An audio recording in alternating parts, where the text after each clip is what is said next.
আজি কেন্দ্ৰীয় চৰকাৰে বাজেট আজি উত্থাপন কৰিছে আৰু সামগ্ৰিকভাৱে বাজেটখন চালে আমি এটা কথা স্পষ্ট ৰূপত প্ৰকাশ হৈছে যে এখন একেবাৰে নতুনত্বহীন বাজেট।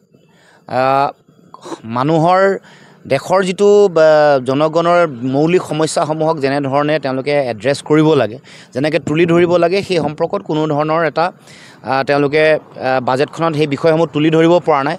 আমি ৰাইজে এখন উৎপাদনমুখী এখন বাজেটৰ সকলোৱে আশা কৰিছিল। তাৰ লগে লগে মৌলিক যিবোৰ বিষয়, ঋণৰ বোজাই কোঙা কৰিছে গোটেই দেশখন, তাৰ লগে লগে নিবনুৱা সমস্যাৰে ভাৰাক্ৰান্ত সমাজ, তাৰ উপৰিও প্ৰয়োজনীয় যিবোৰ আন বিষয় আছে, এই বিষয়সমূহত আচলতে বাজেটখনে তেনেকুৱা ধৰণৰ এটা শক্তিশালী বা যোগাত্মক দৃষ্টিভংগী দাঙি ধৰিব পৰা নাই। এখন নিৰাশাজনক, এখন হতাশাজনক বাজেট হিচাপে এই বাজেটখন প্ৰতিফলিত হৈছে। আৰু আমি দেখিবলৈ পাইছোঁ যে যি সময়ত দেশৰ আজি অৰ্থনীতি, দেশৰ বজাৰ ব্যৱস্থা, শ্বেয়াৰ মাৰ্কেট এইবোৰৰ অৱনমন হোৱা আমি দেখিবলৈ পাইছোঁ, সেই সময়ত আমি সকলোৱে বিচাৰিছিলোঁ যে চৰকাৰে এখন জনমুখী বাজেট আনিব, চৰকাৰে এখন উৎপাদনশীল এখন বাজেট ৰাইজৰ মাজলৈ লৈ আহিব।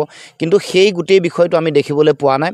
আৰু আমি বিশেষকৈ অসমৰ কথা যেতিয়া আলোচনা হয়, অসমৰ সম্পৰ্কটো তেওঁলোকে এই বাজেটৰ গোটেই ভাষণটোত তেওঁলোকে কেৱল মাত্ৰ এবাৰহে অসমৰ কথা উল্লেখ কৰিছে, ছেমি কণ্ডাক্টৰ উদ্যোগটোৰ কথা, যিটো ইতিমধ্যে কাম চলি আছে।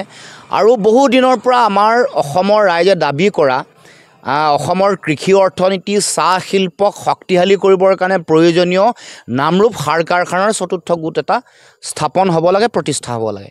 কিন্তু বাজেটত তেওঁলোকে 12.7 লাখ মেট্ৰিক টন ইউৰিয়া উৎপাদন কৰিব পৰা এটা প্ৰকল্পৰ কথা ঘোষণা কৰি ইয়াত কিমান ধন আবণ্টন দিছে সেই সম্পৰ্কতো কোনো স্পষ্ট তেওঁলোকে মতামত আগবঢ়োৱা নাই।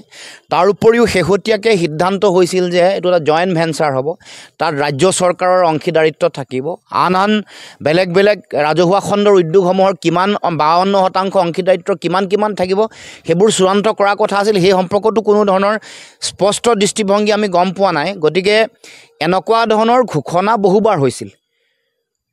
2015 চনত মোদী চৰকাৰ অহাৰ পাছতে প্ৰথম মোদী চৰকাৰৰ 100 দিনীয়া এজেণ্ডা, 2014 চনত অহা 100 দিনীয়া এজেণ্ডাত আছিল। তাৰপিছত 15 চনত কেবিনেটৰ সিদ্ধান্ত হৈছিল, কেবিনেটৰ ডিচিশ্যন হৈ 5,500 কোটি টকা এই চতুৰ্থ গোটৰ কাৰণে আবণ্টন দিয়াৰ কথা কৈছিল, কিন্তু সেইটো হৈ নুঠিল।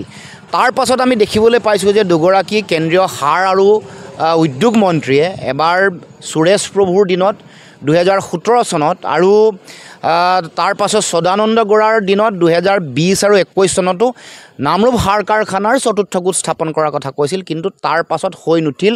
দুখন চৰকাৰ গ'ল, 14 চনত অহা মোদীৰ চৰকাৰ, 19 চনৰ, তাৰপিছত এতিয়া এইবাৰ আকৌ নতুনকৈ তৃতীয়বাৰৰ কাৰণে মোদী চৰকাৰ আহিল, কিন্তু সম্পূৰ্ণ হোৱা আমি দেখিবলৈ পোৱা নাই। তাৰ বিপৰীতে এতিয়া বিহাৰত যিকোনো প্ৰকল্প তেওঁলোকে ঘোষণা কৰিছে, কিমান টকা দিছে সকলো কথা উল্লেখ কৰিছে, বহু প্ৰকল্প দিছে, মানে তেওঁলোকৰ এই গোটেই চিন্তাটোৱে এটা নিৰ্বাচনমুখী চিন্তা, কৰ্পৰেটক সন্তুষ্ট কৰিবৰ কাৰণে তেওঁলোকে এই কাম কৰিছে।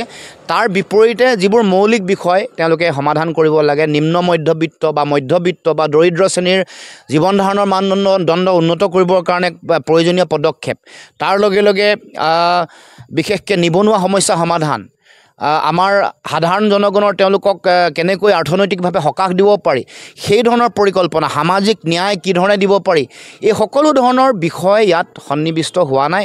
এটা বিষয় যোগাত্মক আমি দেখিবলৈ পাইছোঁ যে 12 লাখ টকা বছৰেকত যিসকলে আয় কৰে, 12 লাখ টকালৈকে তেওঁলোকে ইনকম টেক্স দিব নালাগে। এইসকল মধ্যবিত্ত যিসকল মানুহ আছে তেওঁলোকে অকণমান সকাহ পাব।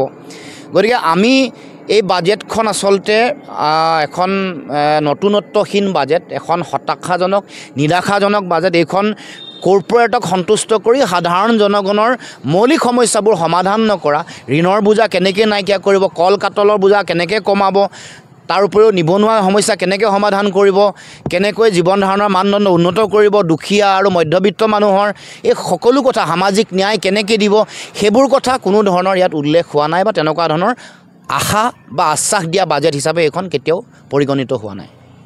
নতুনত্বহীন, হতাশাজনক আৰু নিৰাশাজনক বাজেট। বিশেষকৈ কৃষকসকলৰ সামগ্ৰিক উন্নয়ন কেনেকৈ কৰিব সেই সম্পৰ্কতো কোনো ধৰণৰ ইয়াতে তেওঁলোকৰ ব্যৱস্থাৱলী আমি দেখিবলৈ পোৱা নাই।